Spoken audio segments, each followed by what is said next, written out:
бързо излизам, че ме викат.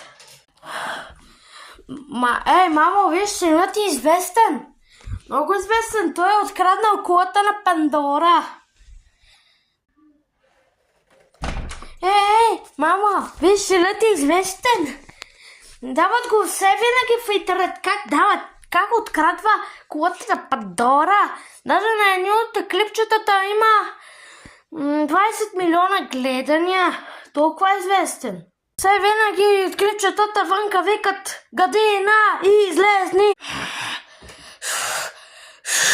Годинове заобиколен си от всички скъпоценни работи. Излези. Здравейте, господин Гадина. Това ви го дава подарък и този златен медал за най-скъп човек в Европа и естествено парите. Благодаря, господине. Никога няма да забравяте.